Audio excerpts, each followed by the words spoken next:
All right, so I'm here with Connor Dykes for a second conversation. The first one was exploring a sort of quad system of yin yang, masculine, feminine. We sort of explored some metaphysical properties of these entities or phenomena, you might say, and how they might map on to real life manifestations as far as men and women go. And today we're going to go a little bit deeper into those ideas and explore some more symbols and maybe get even more abstract and out there and weird. And yeah, how's it going, Connor? Pretty good. Yourself? Doing great.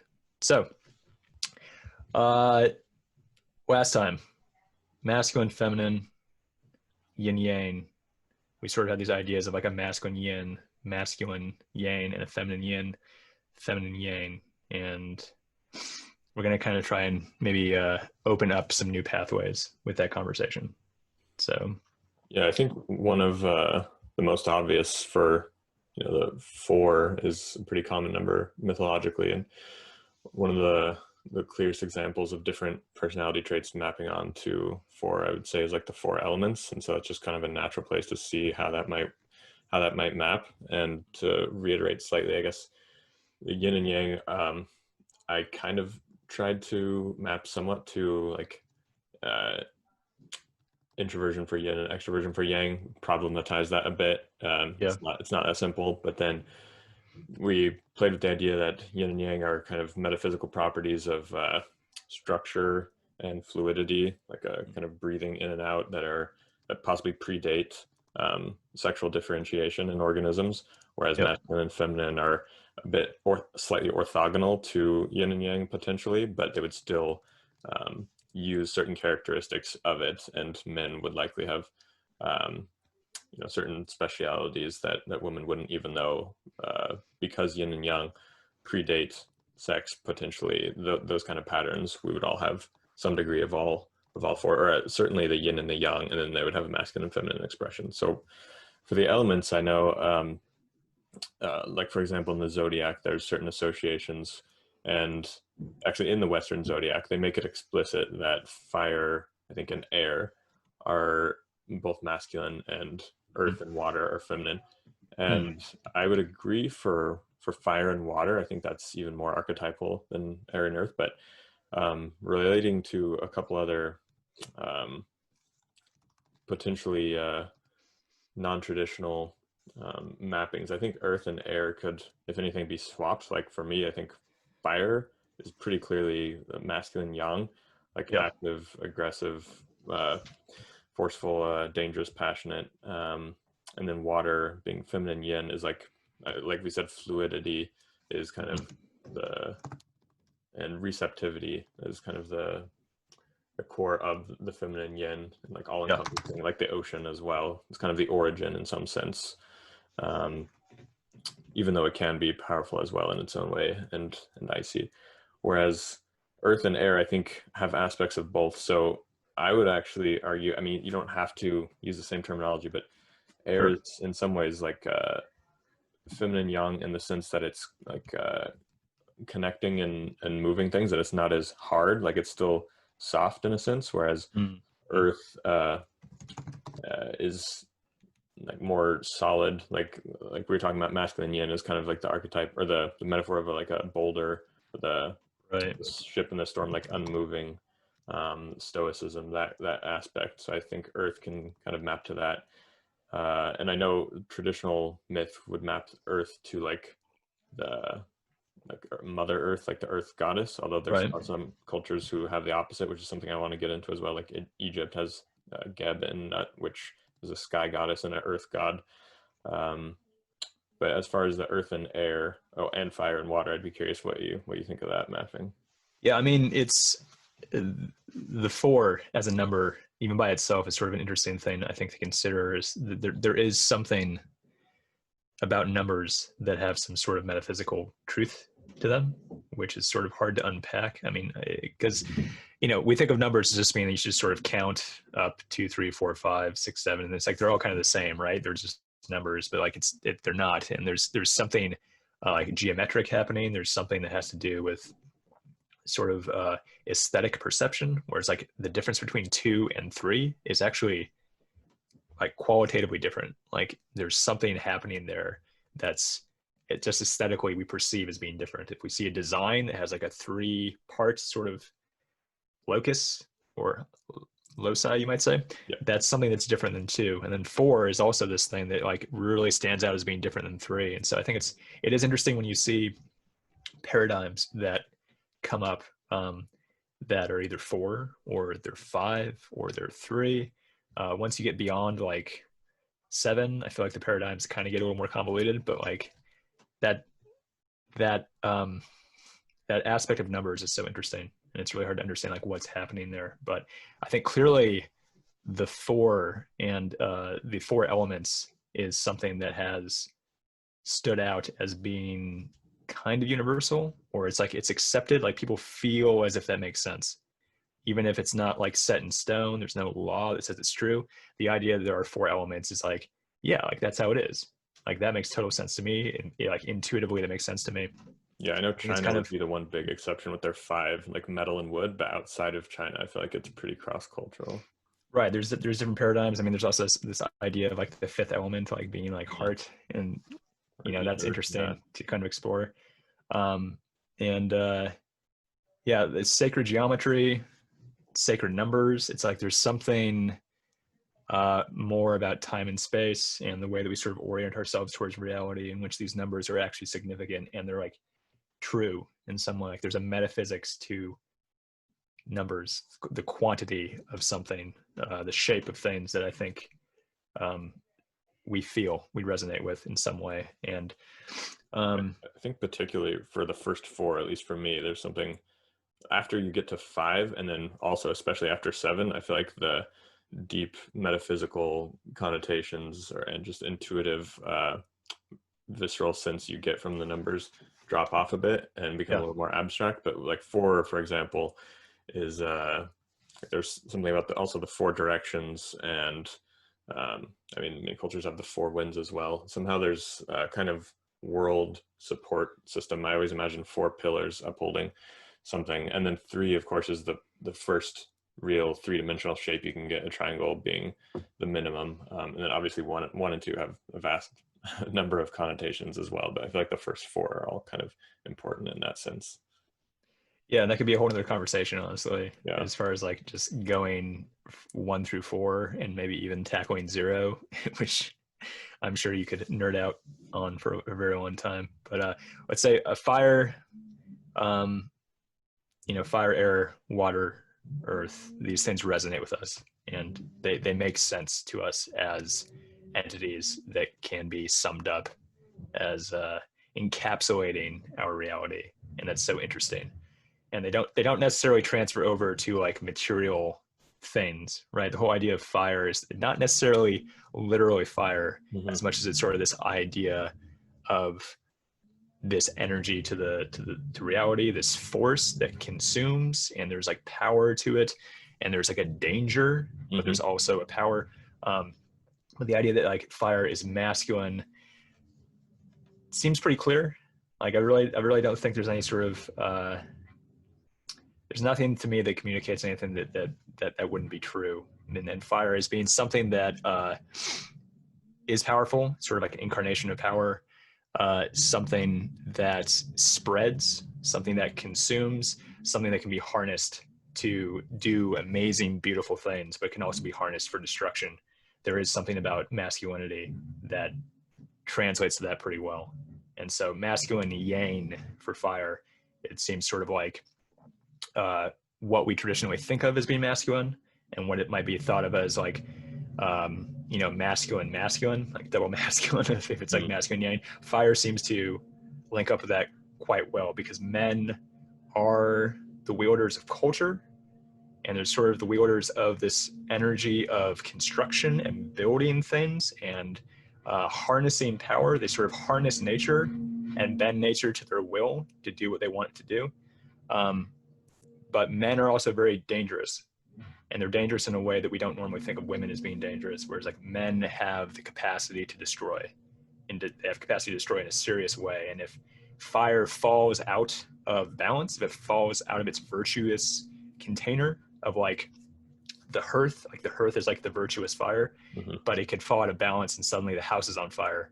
And very quickly, like, I think we feel that way about masculinity, is that masculinity can have this virtuous container in which it's so powerful and the structure can give rise to so many amazing things, but it can easily spill out of that container. Before you know it, you have things like war and genocide and just the act of violence, like murder. So that translates well for me. Like, what do you think about that?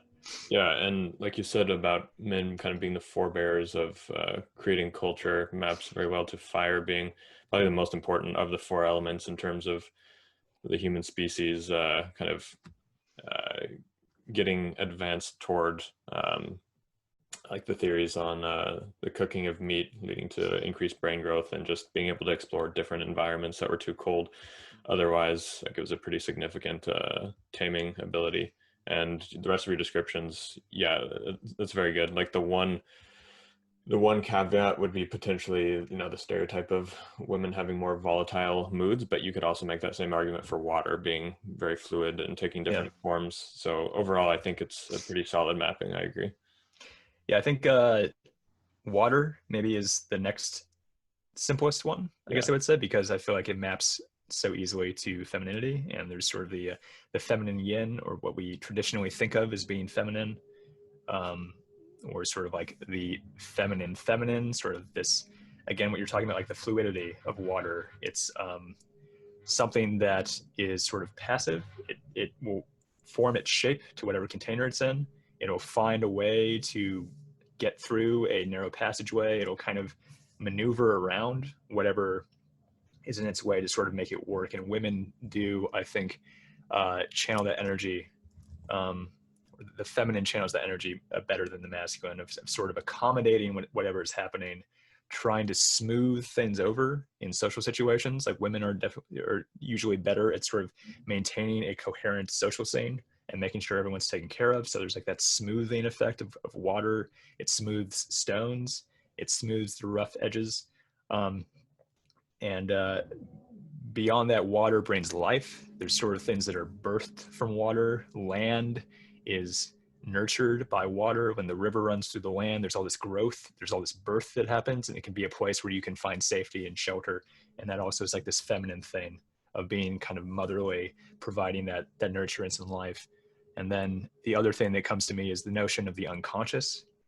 Is like the ocean is sort of this mystery, this place of deep, dark chaos, where it's like, we're not sure what's in the ocean, we're not sure what's under the surface, and women tend to be a little more under the surface than men. Like, they tend to be more in touch with their feelings and emotions.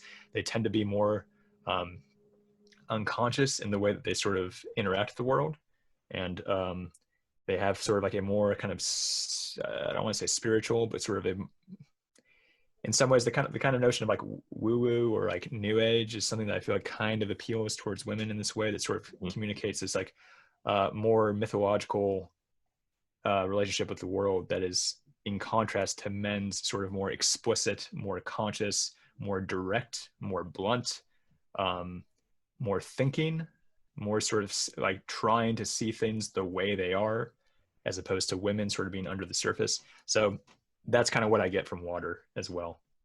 Yeah, and that maps a lot to the left and right hemispheres as well, near the end, what you were saying, which I think is a little more complicated, where I feel like both gender expressions require the right hemisphere, whereas the left hemisphere is kind of androgynous abstraction to some extent, but it's also utilized more, I think, by men in the masculine, even though it is kind of abstracted from the body in some sense. But I think also what you're saying about the accommodating aspect of water maps very well to the big five agreeableness trait, which is much higher generally in women statistically. Yeah. So the weird ones are wind or air and earth. Certainly, I think that there's more nuance there. There's more subtlety. I mean, I think air as an element you know, again, like I don't think it necessarily maps onto like a material, literal air as much as it sort of maps onto like a phenomenological experience or a kind of, again, a metaphysical structure where air is sort of something that you can't see, but that you feel. Um, Something that kind of has this association with the sky, which is also sort of this realm that like it's always present. It's like omnipresent, but it's also like untouchable and mysterious. Um, the fluidity of air is also like it can't be caught. It's like you can chase the wind, but you won't catch it. And so there's sort of like an elegance to air, or like a spirituality to air that I feel that is something that kind of feels like higher, sort of like ascendant, something that could easily go ignored, but that is sort of everywhere at the same time. And it does have this idea of like the breath, this thing that like we don't really think about. It's like it's in us, and yet we don't register that it's there. We don't think about air in the room and like I need air to breathe. It's like we don't think about that often. We just breathe.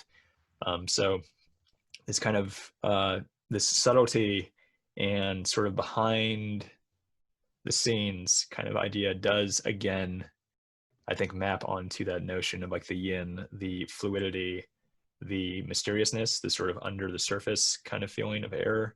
But there is something that again communicates that sort of like ascending and that sort of sky and heaven kind of connotation. And that's in sort of contrast to the earth, which is sort of like more like down and solid.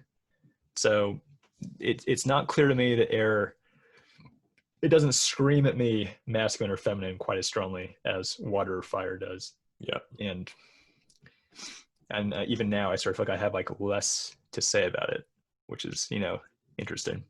Well, I think you pointed out well that it's associated with like the ascending, and traditionally it was associated with like spirituality and like divinity, in contrast to the earth, especially in like Western Christian metaphysics. And then also like in alchemy, for example, the earth was kind of the starting point, whereas the air, the element, was the final. I'm not sure whether water or fire was second or third, but the earth being the starting point, I think in addition to alchemy, like there's that Christian association as well. And like you were saying, women having potentially more of the spiritual aspect to them, I think you could perhaps make the case, like I also tried mapping most paradigmatic religions for each of those four associations, and had, I guess, potentially the most or the least obvious was the feminine yang, but I thought Christianity might fit the best with like the notion of agape and like the universality, but also the agape is kind of like compassion, like it's the like everywhere, like everyone needs breath, like you said, Right. but it's often not appreciated. I know Vervaeke talks about that as being the, well, ironically the ground, but in the ground in the sense that it's constantly necessary for people to become persons, is how he described agape, as being kind of overlooked as like the necessary element of raising new generations.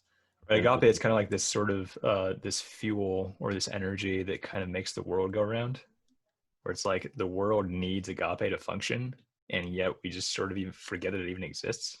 Yes. But there's sort of like this social contract that we make with people where it's like, I trust you, you trust me, we lift each other up. That actually is like this powerful force in the world, and we fail to see it as being real. It's like, yeah, you don't need that. Like, anyways. Yeah, it's like giving another person the space to be, and of the four elements, air is the one that's like most purely space for something to exist rather than exerting itself. But at the same time, it has the ascending aspect of yang, I feel like, but I think it has also the more feminine aspects that we touched on being the like the omnipresent giver of life without necessarily being so like explicit about it. Yeah. But yeah, I'd be curious what you think of the earth as masculine yin as well. Yeah, it's interesting. Earth is also kind of this subtle thing. I mean, I think, as you said, the Mother Earth stereotype kind of would lead most people to say, well, like, Earth is woman. its mother, right? And I can see ways to sort of establish it as that, because like the earth is like a giver and it kind of like provides for us, but seem it doesn't seem like a very deep association to me. And maybe I need to hear different explanations from different cultures, different takes on that. But there is this down aspect to Earth as opposed to sort of the up of air. So there is sort of like this, the four directions. You kind of have like fire and water kind of going like left and right almost, and you might even say like left and right hemisphere is sort of an interesting way to think about that. And then there's like this up and down of Earth and air. That there's sort of like a descending. There's an ascending of air going up. Air sort of rises, and there's sort of like a descending of Earth, like gravity bringing things down towards the core. There's kind of like the notion of like the foundation, the solidness. It's like having your feet on the ground, having your feet on the earth is like you're solid. Building your house on a solid rock as opposed to building it on like sand or something like that. There's sort of this idea of like earth being foundational, unmoving, solid, and it's rigid in many ways, as opposed to air and water, which are very fluid. So I do think this sort of there is this masculine quality to earth as being something that is solid and unmoving and stoic, as you said, and something that like will hold its ground, and it can't be pushed, but it's also very patient, and it's also it's there and it will be there. And there's kind of like the mountain, almost like the mountain is sort of like this symbol of like earth, right? That is like unmoving and beautiful and grand. And I think the yin sort of quality of it, like it's masculine, but there's also this yin quality because it's so patient, because it's so reserved, because it's sort of the thing that you walk on. It's like the idea that like what's men, what is masculinity, what are men? It's like it's the thing that you walk on. It's like it seems counterintuitive. It's like you don't walk on top of men, but it's like, but you kind of do. They actually do. They as far as like social situations go, and as far as society works, there is like a lot of masculine energy that is sort of just like the foundation of the world. Right. They're the ones who build things. They're the ones who do all the shitty mundane jobs. Right. Kind of like this foundational thing that provides a flat place where all this other structure can be built up. Yeah. So that's kind of my take on it. Yeah, that's good. I agree. And the hardness of it also, I felt like you could kind of map yin and yang to like initiating or active with yang and responding or passive with yin, but then separating that from the masculine and feminine, as I'm trying to do. I feel like masculine is, in some ways, you could once again take the simple word and then draw out a bunch of associations. It's more like hard, and then feminine is soft. So masculine yang is like hard, but I don't know if passive is the right word, but like you said, the mountain, it's just solid, like reliable, but not active and moving around. And then the feminine yin would be soft responding or soft passive, and then masculine yang would be hard initiating or hard active, and then masculine or feminine yang would be like soft active, like air moving along, and kind of bringing different connections between people in that accommodating way, like creating harmony. And I think also with the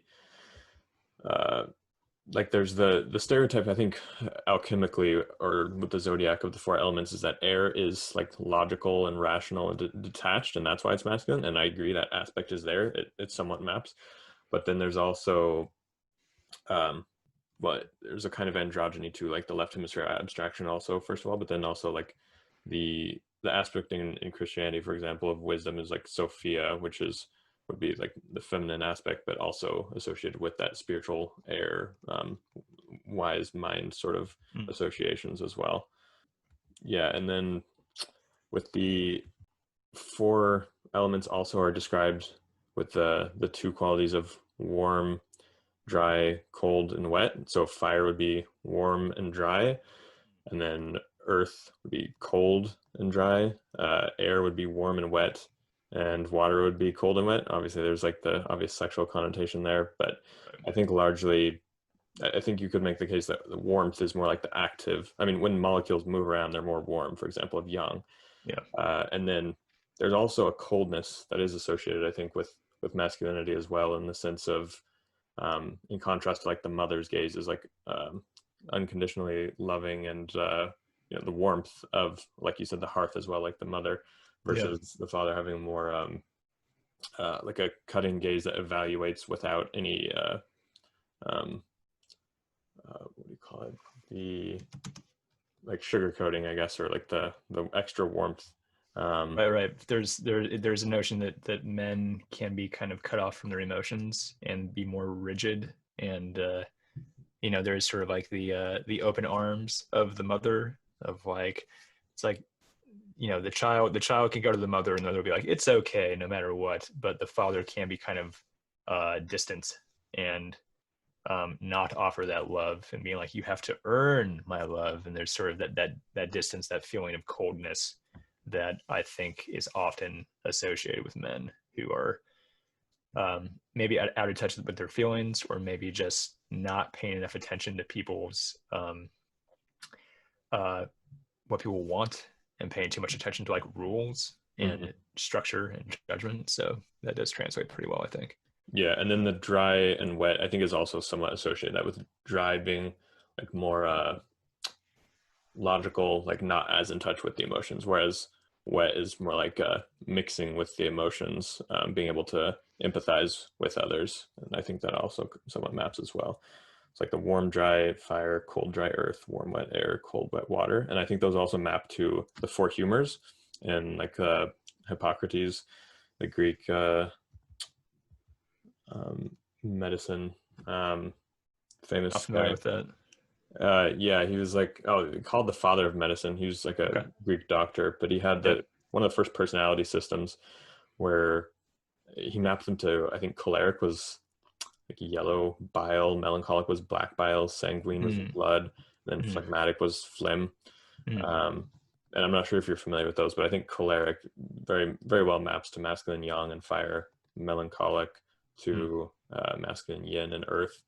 It's Choleric was basically anger in a way. Melancholic was more like the kind of a perfectionist, um, like a ISTJ or INTJ in the MBTI. I'm not sure if you're familiar with that. And then the sanguine, I think, would be the or the feminine yang and air. So that's kind of like the socialite, like the social butterfly. It Mm. can also be a male as well, just like the connecting type of person. And Yeah. then phlegmatic was more the person who fluidly like goes along with anything, is adaptive in that like watery way. So Mm. that'd be like the feminine yin. Interesting. Yeah. Yeah, you could really keep going with a lot of these paradigms and keep exploring like how do they overlap with other paradigms. And I think you're bringing up like the Myers-Briggs stuff, which is interesting. Like it's another sort of system of four, that within that system there's dualisms, of course, but the uh, the fact that this system of four can map onto so many other systems, again, I feel like it's sort of communicating this sort of metaphysical truth to it. There's something going on here in a system of four that people resonate with, that actually makes sense. It feels like an easy way to organize one's perception of reality and people and themselves in a way that like a system of three often seems insufficient, and Mm-hmm. maybe a system of five starts to feel a little too complicated. But I think it is interesting. I'm wondering, do you have much like um, instinct for like the fifth thing often in these systems? Because there is sort of like the fifth element of like heart, or there is sort of like uh, ether is like something that's sort of added on to the four elements sometimes, is sort of Mm-hmm. like this like spirit, or something that is sort of like almost like a meta element. If like the four elements kind of form like a base of a pyramid, there's almost like the point at the top of the pyramid that's Mm-hmm. like sort of like the meta element, which is like ether, or mind? You know, what do you have any instinct for that, or what that really translates over to? Yeah, I think that that's right. And I think also in general, like odd numbers have this kind of imbalance to them where there's like a transcendent element where they're like more dynamic, whereas the even numbers are more like a solid foundation. So I think there is like a need for both, like the normal everyday system or framework for the world would have kind of more of the four or even the two. Like Alexander Bard makes the case that Taoism actually kind of needs a third element that a lot of more Western systems have to keep it more like to have that third factor inject something novel into what could end up just becoming a settling harmony uh, without dynamism.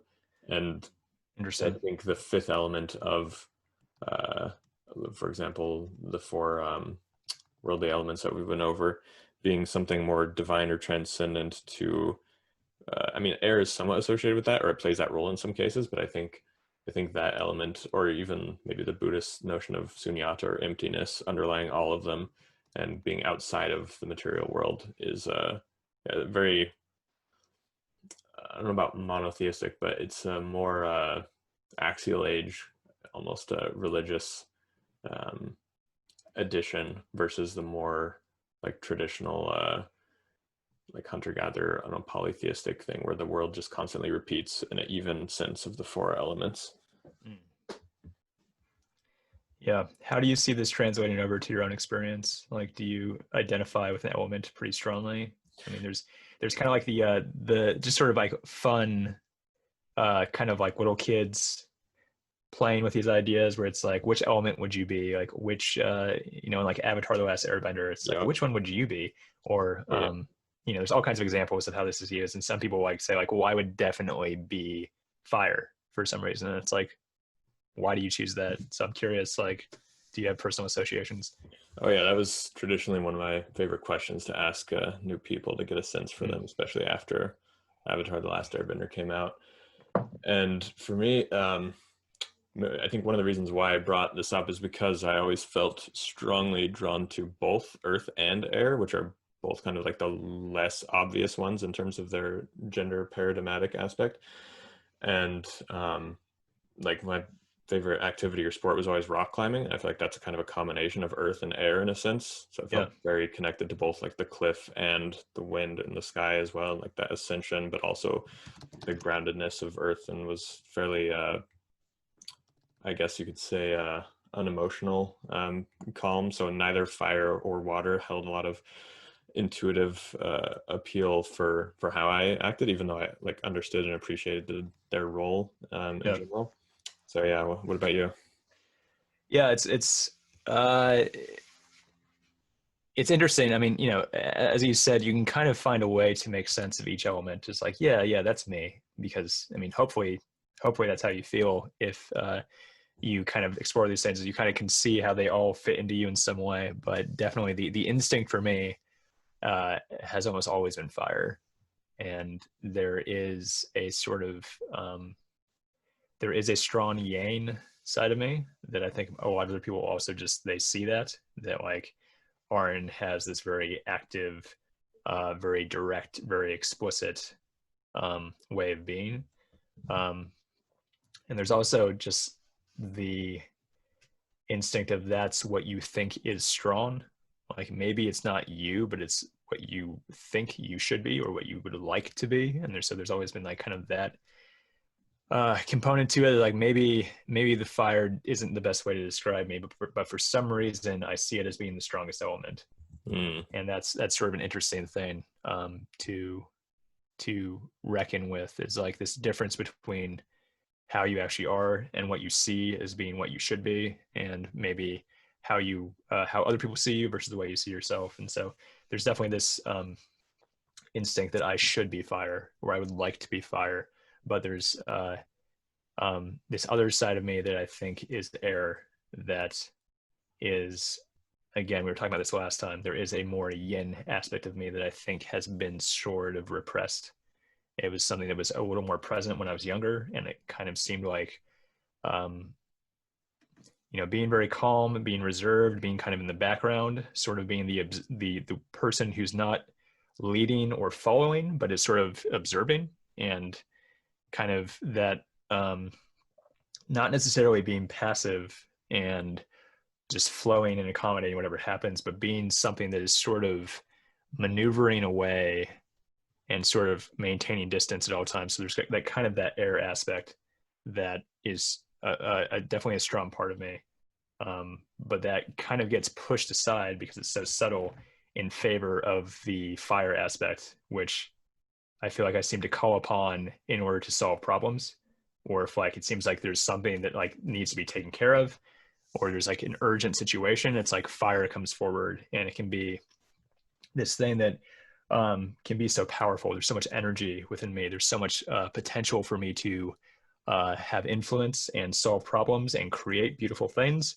But there's also this aspect of me going overboard with that yang. And that's something else that I've had to kind of grapple with. Is like I get too intense. I'm too active. I try to solve problems too aggressively. Almost like if there's some sort of issue, it's like I almost try to just sort of like destroy it, like shoot a fireball at it almost. It's like that'll solve it. And that often doesn't actually solve it. It's actually does, it makes things worse. And there's that kind of burning too hot that is part of my personality that often has to do with like sort of an obsession over like truth and what's real that can be sort of off-putting. It's like the truth, like the light, the vision is something that like almost like you hold up a torch or like a flame, and it shows you can see.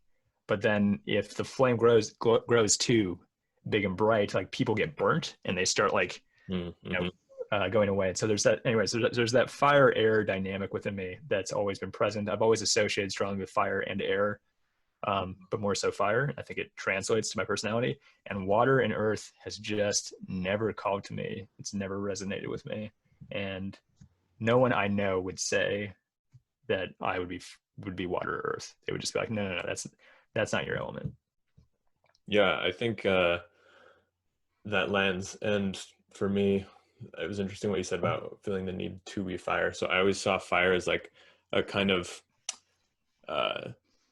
because like you said, it's in some sense the most apparent or stereotypical form of masculinity, that I felt there was that kind of expectation. But because I was like extremely hyper introverted, it's almost like fire is kind of intrinsically extroverted in addition to being masculine. So I felt like there was that other kind of more the stoic aspect of masculinity, or like the strong silent type, the Western character or whatever,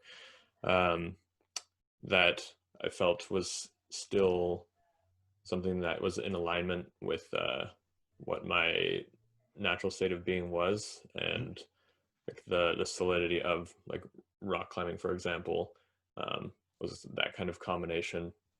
How you described your perception of how you were for a while, and then maybe now a bit as well, that air element of being like on the outside, kind of observing, and then not being a leader or follower, but being more independent and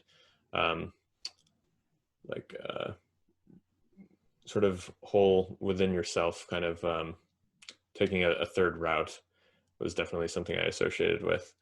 And at the same time, though, I think because you could maybe make the case that earth and air are opposites in some sense, that like the masculine yin was kind of my default mode, and that over time, in order to compensate, like the shadow work, for example, is kind of the exact opposite of what you are, realizing that potential within you. In some sense, like the air aspect of, like before what I was talking about, the agape or like the empathy aspect of air was something that I didn't really have much growing up, that I think more recently started to tap into it, almost to balance, like using the feminine yang to balance the masculine yin, which was my default state. Whereas both fire and water, like hyper masculine yang and hyper feminine yin, neither of those two poles, like I never felt like there was much association with them for me. It was always primarily the masculine yin, which like the logical side, like I said, you could somewhat associate with air, but I think largely it felt like the earth and the air being like the mental aspect. Like Alexander Bard also talks about the body and the mind, like the priest is the mind and the chieftain is the body. It's a bit different. Though we could get into that maybe in the next conversation. Sure. um, There was yeah, I'm not sure what else you wanted to talk about. You mentioned a few things, but I was kind of wondering, since we're already on this sort of four elements path, and I think it's actually been pretty fruitful as a discussion so far. Do you feel like the elements, certain elements are being overexpressed in our current moment, might you say, and other elements, are they being underexpressed or repressed? And do you see that mapping on to what's happening in the world right now or what's happening in our country? Yeah, it's a really good question. Obviously, there's a lot of different symbolic aspects you could take, so it's hard to be explicit about it. But I feel like the air element, in the sense of see, air is kind of weird because you can associate it simultaneously with like the rational, logical mind, but then, like you said, it also has that association with the spirit. Might be simpler if we keep that to like the fifth element or whatever. I think in some sense, with the feminine yang as well, I kind of mapped to like globalism and kind of the not accommodation really, but the kind of homogenization of everything by like the late capitalism that we live under might be too big of a jump to associate with.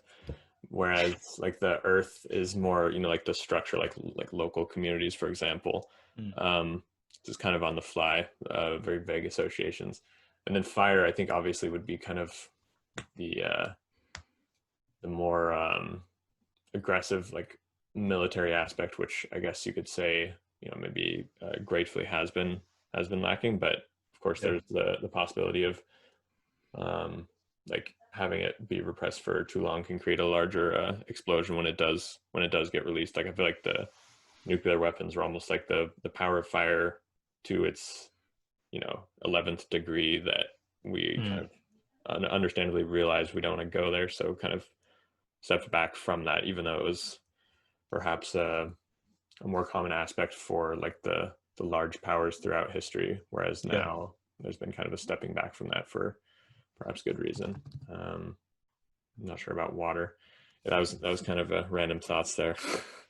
Yeah, it's interesting. You brought up some things I wasn't really considering. I think it's very interesting. Is like the way that societies have kind of grown over time, and sort of these again these sort of metaphysical properties that don't necessarily translate into material manifestations. It's like, the sort of fire aspect of societies, there is sort of this aggressive spreading thing that's happening that is very masculine yang, of conquest and colonialism, even. It's sort of like the fire is spreading. And with that is also harnessing these great technological powers, these energies and nuclear weapons, as being sort of like this like really distilled like fire that's like you can't get much more masculine yang than like a bomb that could blow up the world. It's kind of like, it's like that's when it's left the hearth and it's become something that will set the entire world on fire, is an interesting way to think about it. And I mean, what I was thinking about was sort of the kind of the moment that I feel like we're experiencing, at least in our country, is there is this feeling of like masculinity expressing itself in this pathological way increasingly. And again, this is all just very abstract. Like none of this maps perfectly onto any of these things, but it's still kind of fun to explore. But like the sort of masculine yin of air is something that is very important for men to kind of embody more and more as time goes on. I think that's been sort of underexpressed in the modern world, but that if masculinity isn't sort of properly being expressed and integrated, it sort of goes from air to like fire. Like it sort of like starts to combust, and it starts to become this thing that's more kind of violent and sort of out of control. And I think that like a lot of uh, the kind of militancy and the kind of potential for violence and unrest that's happening is sort of this strange thing sort of moving into like the fire realm, sort of combusting and becoming like there's a fire burning and like it's kind of starting to spread. Mm-hmm. And if you don't know how to put out the fire, it'll like you'll catch on fire and suddenly like everything's catching on fire. And sort of like there's sort of this feeling of like this flashpoint that's happening where it's like um, things are moving into this realm because it's like a lot of energy that isn't properly being integrated. So it's like a lot of fuel that has just been ignored, like the shadow energy. It's like there's all this fuel ready to combust, and people have ignored it, and then it's like there's a match lit, and suddenly it's like this fire is spreading, Yep. and that the need for air seems like something, because it is sort of this notion of spirituality. It's kind of this notion of being a little more detached or patient, or like wise and logical. There is like a need for the fire to come back to that in some way. There's sort of like I feel like there's like a need for more sort of earth energy, like more solid foundation, more structure, um, more bringing things back down to earth, and like that gravitational pull of like things like settling more. I feel like we've like lost a lot of the structure, like a lot of the tradition that we've had that kind of keeps things sort of um, grounded, ground like earth. Like a lot of that has sort of been discarded, and so the foundation is gone. And again, there's sort of this sort of destructiveness that's happening that's leading towards kind of like a revolution of some kind. Yeah, I think you can see. So yeah, Yeah, I it's think hard to both. say. The water aspect is the feminine yin of some kind. Like the traditional feminine has changed and is changing, and there is sort of this notion of like what used to be water is sort of becoming something else, and maybe that's a good thing, or maybe it's not. But there is sort of a lack of fluidity, a lack of like smoothing things over, as far as like different tribes talking to each other and finding ways to communicate and compromise. That's sort of like a water thing almost, is like this like smoothing over and finding ways to like just sort of flow around whatever's happening and accommodate what's ever happening. And if there's some disaster that happens or some kind of controversy that happens, like like COVID is like sort of this thing that comes to us that like no one's prepared for. And it's like if we were more water like, we could actually catch that and find a way to move around it and neutralize it if we were more fluid. Mm-hmm. But instead there's just kind of like this rigidity to that we won't bend. And so like the pandemic happens and there's just sort of like a breaking instead, because it won't be fluid, it won't flow around this thing. So anyways, there's all kinds of directions you could take it. But Yeah, I thought the fact that water and fire are both kind of like the more emotional um, elements in a sense could be indicative of like the current polarization. But I think if you put water as like the fluid thing that goes between boundaries, then that almost seems like the most significant lack in that aspect of it right now. yeah. Yeah, I don't know how long you wanted to go, but there was like two more, not four-way associations, but more just two-way ones with like the Earth versus Heaven, and then the lunar and solar, which Yeah, kind let's go of for it. okay. So sort of related to what we already said was the like the traditional notion, I think, in a lot of the West is, like we said before, the Mother Earth and then like the Father Sky. Joseph Campbell talks about this.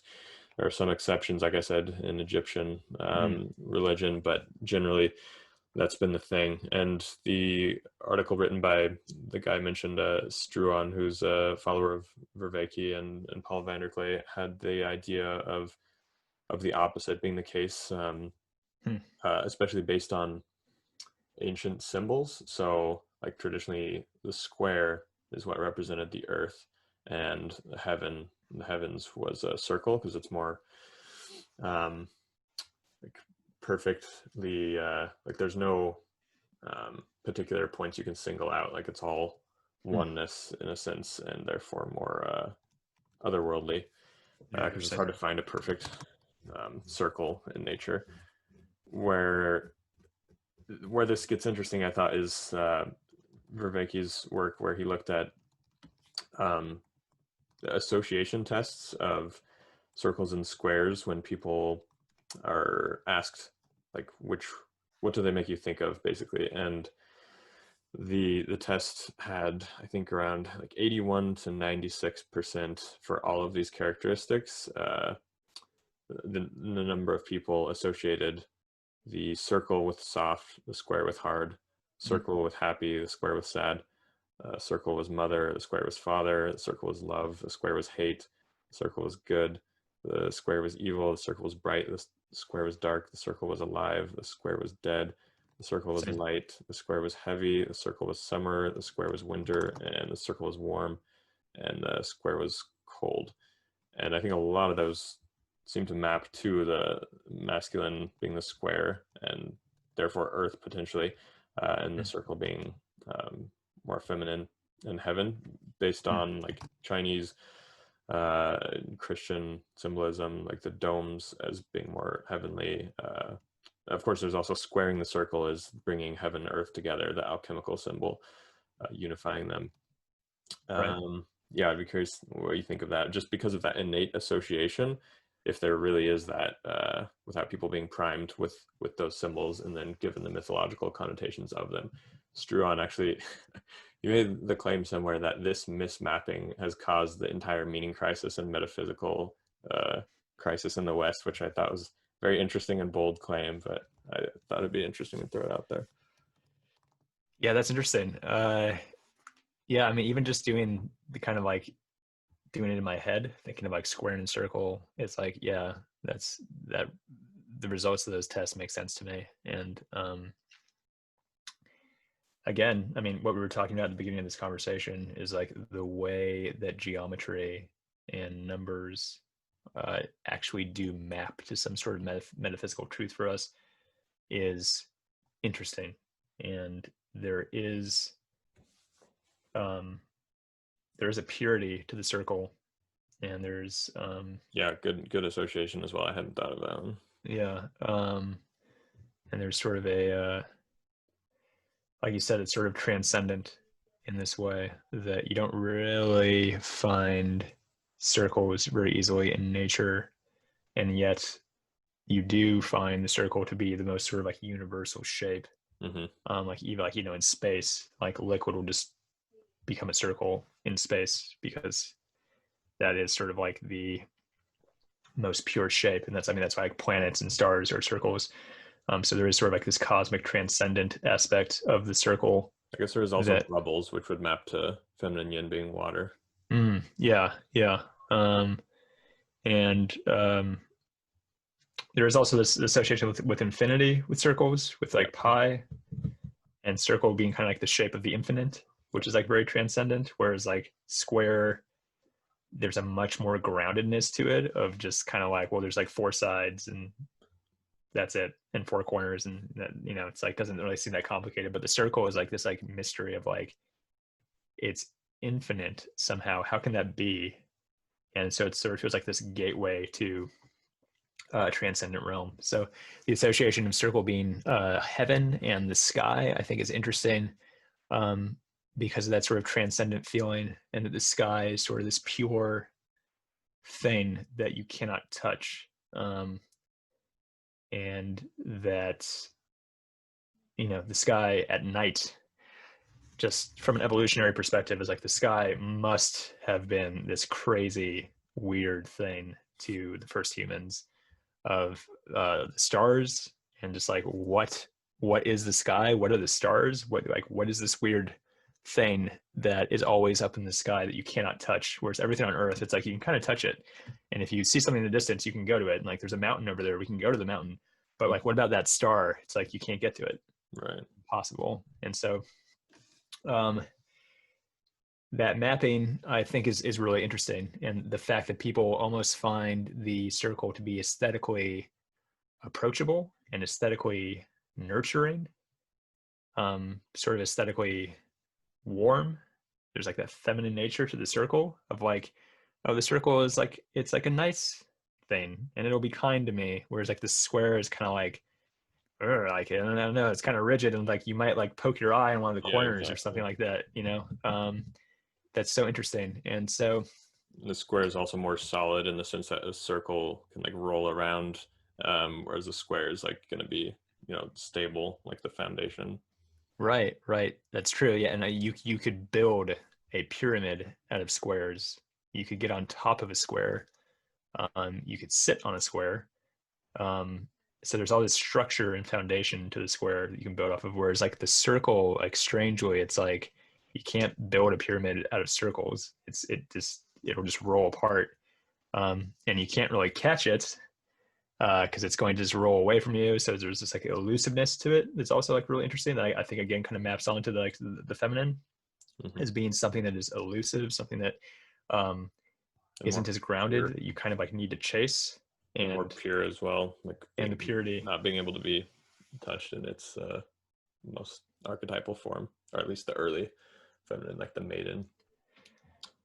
Yeah, the only opposite association, because I thought about this before, is sort of this idea of like earth and sky as being masculine and feminine, in sort of the opposite way is this notion of the sky being kind of like mind and the earth being body.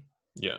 And that's like a very kind of sort of simple, intuitive way of thinking about it. Is it's like the sky is father because the sky is the intellect, and the earth is sort of like the body, which is sort of like more feminine. But again, there seems to be more depth to the opposite associations, or it could be just be reflecting the yin yang, masculine, feminine sort of four thing, where it's like perhaps masculine yin is earth and masculine yang is heaven, and feminine yin is sky and feminine yang is earth. It's like, anyways, there's always ways you could think about it, uh, depending on the sort of paradigm you're using. But Well, you said feminine yang was earth, and then what was masculine yin though? I would say masculine yin is earth. And feminine yang is. I don't know. I haven't given it much thought, but there's sort of this idea that like they're flip flopped almost. That Yeah, I like was also. feminine yang, I feel like would be earth, but maybe not. I don't know.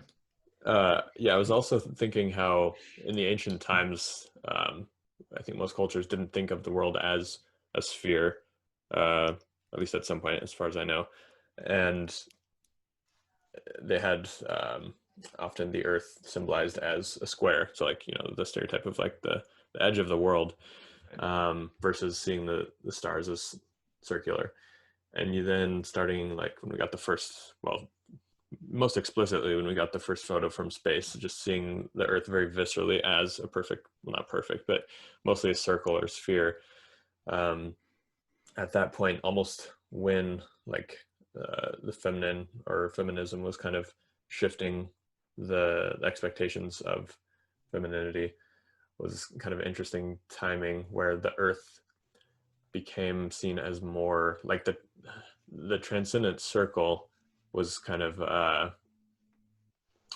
seen to be what we were on all along. So it's like perhaps is related to that loss of the transcendent of the religious nature of Mm, things.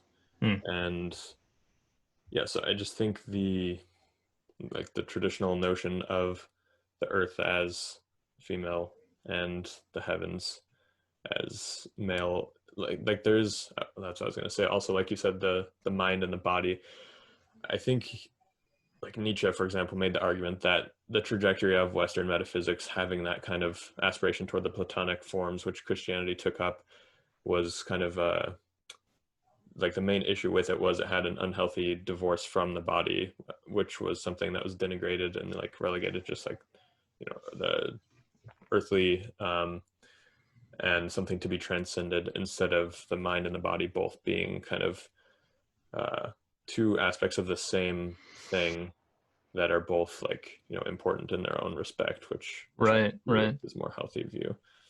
Right, interesting. Yeah. So the sort of denying of body in favor of mind, or the idea of like the earth is something that we're sort of like trapped in, and heaven is where we're trying to go, is sort of an interesting idea, because there is, in many ways, there is sort of this kind of like masculinity to that idea. It's almost like the denial of the feminine, which I think is something that is true about like the West in many ways, or just civilization in general. It's like very much like a masculine thing that sort of denied the feminine and sort of ran wild with masculine energy. And that's kind of an interesting idea of denying the body, and therefore in some ways denying the feminine, as being something that should be transcended. But Yeah, anyways, like Alexander Bard makes the case that the West kind of went all in on eventology, which is the more linear, progression type narratives and religions and metaphysics, starting with Zoroastrianism, but then all the Abrahamic religions as well, and then left behind the nomadology, which is the more circular, which he somewhat maps to the masculine and feminine, eventology being masculine or phallic as he calls it, and nomadology being more the circular feminine or matrical. And that because humans evolved like as hunter-gatherers with a more circular view of the world, that eventology was kind of just built upon that. And if you try to get rid of the nomadology, as some of, like especially Islam being the most extreme example, and Protestantism tried to get rid of, then it's going to come back in some form. So it's better to have a space for it. Like he argues that Catholicism had a kind of interesting compromise where the saints took the place of the polytheistic gods, where there was still that more personalized nomadological aspect as well, and that the ideal system would have both, because time is circular in the sense that the seasons repeat, but ever since, you know, 5,000 years ago or so with civilization, because of humans having excessive labor and creating technology, there is also some degree of change. And that vision for improving the world and a better future, like maybe that could be related to what you're talking about with the torch, would be that more masculine aspect. But you still have to acknowledge the massive history of our species of the more circular, and like the earth, the repetition, and that feminine aspect of religions that will always be there. Should be appreciated. There's yeah, I kind of wonder. Actually, you go ahead. Go ahead. What were you no, gonna say? it's going to be the final topic, but if you wanted to speak more on this, go ahead. No, I think I was gonna sort of bring up the moon and sun, and maybe Yeah. that's what you were gonna bring up. Okay. So this one I'm really interested in. Yeah. I've always been very drawn to like the lunar, and given once again, especially in the West, the associations with the sun largely as masculine and the moon as feminine. So like I've always had kind of a subconscious drive to like find not even exceptions, but like how it, in some ways could be either like the quadrant sort of thing, or the opposite even. Like in Japan being a clear example, Amaterasu is the sun goddess, and Yoshimitsu is like the moon archer god with one eye. Being interested in Japanese mythology, that was one I latched onto. Also in Tolkien's Silmarillion, there's the moon being a male character who's chasing the sun, actually, who's a female that he is in love with. Germanic mythology also has the masculine moon, feminine sun, and then the Inuit as well.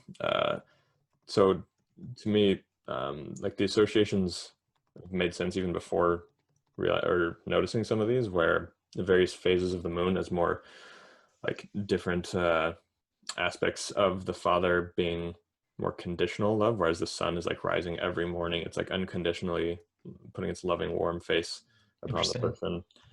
Whereas sometimes the moon is just not there, like when the father's out hunting or something. So it's a more contingent love of the lunar. And then also the sun is like the source of life, like the feminine is, women are, whereas the male is, the masculine is kind of doing something indirectly in support of life, Yeah. but not as as constant of a presence. Um, and then also like the sun is more warm, like we talked about before with the warm gaze or the cold gaze. I think that's also somewhat related as well. And then I know there's the association of the moon with women's menstrual cycles, and there obviously is some degree or some association with that with the months. But I mean, you could also make the case that the masculine energy of the moon is what induces them to have those in the first place, which is an interesting flip. But I'd be interested to hear what you thought of the other aspects in particular. Yeah, I mean, I haven't given this too much thought or research, but like, my impression has been pretty universally that like the sun is the man and the moon is the woman. I guess it's because that's all that I've heard basically, and it seems intuitive. Um, uh, but that's sort of emphasizing uh, power, like fire. It's like Mm. the sun is like this ball of fire, and so this notion of like the masculine as only being like raw power is kind of a way of thinking of the sun as being the man. And there's also sort of like the vision, like men are more explicit. There's more this idea of uh like light is like the masculine symbolizes like truth and consciousness in some sense, and seeing, like the Mhm. eyes, like the eyes that see. um that is like often seems to be associated with the masculine, Yeah. whereas like the moon is kind of like this like again more unconscious thing. The moon has like the waves that like rise and fall because of the ocean, so there's association with like water again. That kind of has this like notion of the unconscious being something that's more mysterious, something that's more elusive. Like there is sort of this tendency for the feminine to be something that is kind of hard to catch and kind of needs to be chased.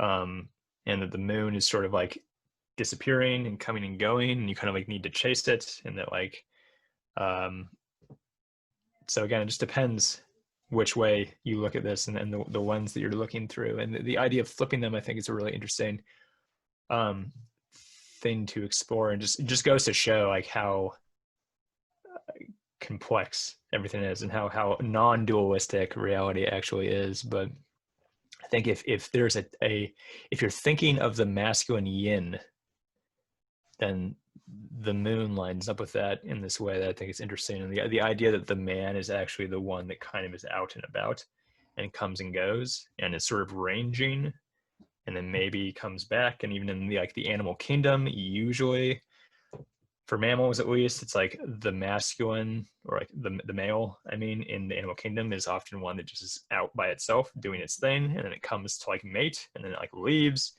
Whereas like the female is left with like the cubs and like raising, so the female is like very present into the developing mind, the developing biology, whereas like the male is sort of comes and goes and is distant and out and about, and it kind of maps onto the moon pretty well in a way that I think is really interesting. And the fact that it's present in cultures as being flipped, um, that couldn't happen if there weren't some kind of like truth to it. If you couldn't hold on to that, it wouldn't catch on, right? So a lot of these traditional historic systems of mapping out reality, they have to be founded on truth, or they won't catch on. They'll be rejected.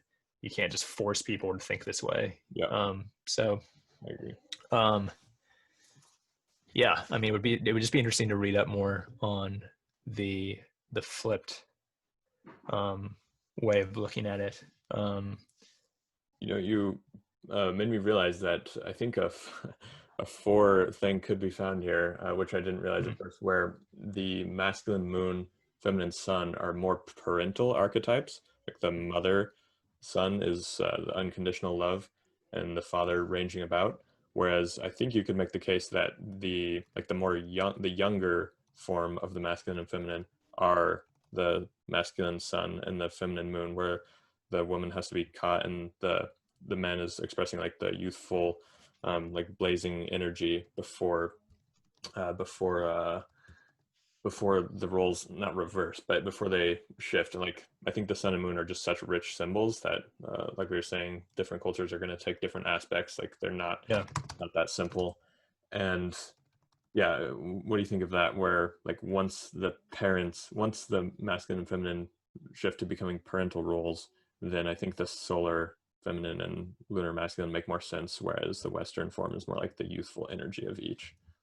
Yeah, it's interesting. I think that you're pointing out something that again opens up this whole other idea of framing the different cultures and the different ways of thinking about this. But yeah, there is sort of this sun to masculine, moon to feminine that is kind of more of like a sexual energy almost, or like again like sort of young masculine and feminine sort of interacting in this way that's sort of like trying to come together. They're like mingling. But then the sun as the feminine is sort of like motherly. It's more developed. It's more mature. And I think that you also see that kind of dynamic of the way that the sexes age archetypically and how that's depicted. And that we do have like the young masculine is like the hero, and then the young masculine matures and becomes the wise king. And there's sort of the archetypes, there is sort of this like changing that happens. There's like a flipping that happens. And the same with like the young feminine is like, what is it? It's like the maiden. And then it's like, and then the maiden has children and becomes like the mother, and maybe becomes the matriarch. And it just like turns into something completely different. And it kind of makes you wonder, are different cultures emphasizing those two different things as being more important than the other? Like, are there cultures that really, really emphasize just like young, vibrant, less tradition, maybe less order, maybe? I don't know about that. Whereas like, are they emphasizing like the elders? It's like the elders are the pillar of society. Respect the elders, respect tradition, respect what the people who have already lived have to say, versus maximize the youthful energy. And I'm not sure how to reconcile that with history, but like there is sort of this notion that like our modern culture really seems to emphasize youthful energy. Yep. Like very much just like stay young, do your thing, be an individual, like go out there and like get what you want, and like sleep around, and all that stuff is like very much like sun as masculine, moon as feminine, as opposed to perhaps an older, more traditional culture, perhaps, or maybe just an Eastern culture. I don't know.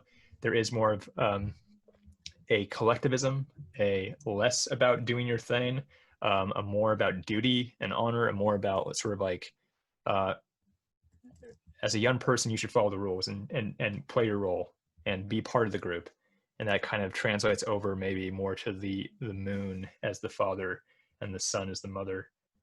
Anyways, those are just those are just ideas. Like I have no idea, but I think it's interesting to think about. Yeah, I was thinking basically along the same lines with the cultures that have the masculine moon, feminine sun as being more reverent toward the elders and the elderly. And Japan is like a perfect example of that, which has both of those at once, like even still. And I think the idea of the West, as like Alexander Bard is quite critical of this, saying the youth worship in the West, in the US in particular, is one of the problems. And I do think that's it's like imbalanced to some degree, and that being the masculine solar and feminine lunar, where it's just constantly having that mentality of the youthful pursuit of constant like mating, as opposed to building something more lasting. Yeah, I think that works. And there may be an Eastern versus Western element as well, but for sure Japan is quite reverent toward the elders even still. Yeah, pretty fascinating. Good. Yeah, interesting stuff to think about. And this stuff is fun because it's sort of, it's accessible, but it serves as a sort of launch pad, this sort of gateway into the less accessible that is kind of fun to work with. And the four elements, like again, like the four elements is like, it's something that's so accessible. People feel it so deeply. Children feel it, you know, you bring that idea to children and they're like, wow, cool. But it just opens up this world, almost provides like a nice accessible structure, a gateway into something that's more abstract and deep. And so that's why it's so fun to play around with these ideas. And same with the sun and moon. It's like, it's such an obvious archetype, but it serves as a gateway into something much deeper and more abstract. That's what's so useful, I think, about this imagery, the symbolism, the archetypes.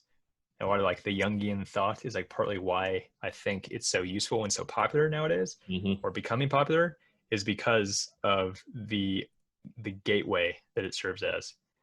It's like talking about like, talking about yin and yang in terms of like psychology can be like really sort of like, what the fuck are we talking about? But you can't open it up with like the sun and moon into this bigger conversation. And that's like why it's so fun and why it's so useful. Yeah, I like just asking people like, what does this bring to mind? Like, what images or what does it make you think of? If it's like a new symbol or some new piece of art, and then just like seeing how that maps to the different archetypal associations. But your mention of Jung also reminded me again that he talked a lot about the first half of life versus the second half of life being kind of an inversion. And I think you could make that case, kind of what you were saying, where the man is more external in the first half of like going out and doing things, and then becomes more of the wise person back at the camp in the second half giving advice. So it's more of an internal turn, whereas the woman is more focused on like being the mother, like taking care of the home in the first half of life until after she's no longer of childbearing age, then has more of a voice in the community as like the crone archetype of more of having the social influence. So it's almost like a switch for men versus women, where the outward is for men in the first half of life and then goes a bit more inward, whereas the reverse is the case for women. So I thought that was interesting as well. Yeah, cool stuff. Yeah, thanks a lot, man. This is great. Yeah. Yeah, we should do it again. I'm not sure if there's plenty more to investigate in this realm, and it'd be fun to just see how this can be transferred over into other paradigms. And I don't know. I'm honestly still interested in sort of tearing apart Vervaeke's work, and Oh yeah, because there's a lot there, and I think you and I have both explored it quite a bit. There's a lot to talk about there, and also just to kind of get his attention of like tearing apart his work, I think would be pretty funny. But yeah, what were you having in mind in particular? I'm curious, especially the phrasing, like tearing into like discussing it, or like breaking down some of the stuff you disagree with. both, I think. I mean, I'm doing a series. My video series is about meaning, and Vervaeke's series is about meaning, and there is a lot of overlap and a lot of what I've gotten from him that I want to incorporate into the stuff I'm doing. But there also is a lot of clash, and I think it would be interesting to kind of explore these ideas of meaning, these ideas also of history and the development of psychology and philosophy, and this whole notion of like what it means to be wise, or what it means to know things. I think that there's a lot of fun ways to take that apart that I haven't really been able to do with anyone else. So I'd love to talk about that sort of stuff. I'm yeah, generally like 85 to 90% of the time I like agree with Vervaeke quite a bit. So I'd yeah, love to. Yeah, he's like one of the only people that I think I've like projected guru status on ever, and so I'm aware of that, and I yeah, feel the impulse of like, there's a part of me that wants to like defend him if anyone critiques his work, yeah, even though I understand like, and he encourages other perspectives as well. Like Alexander Bard and him, I think have very constructive and enjoyable disagreements. I'd recommend their talk if you haven't seen it.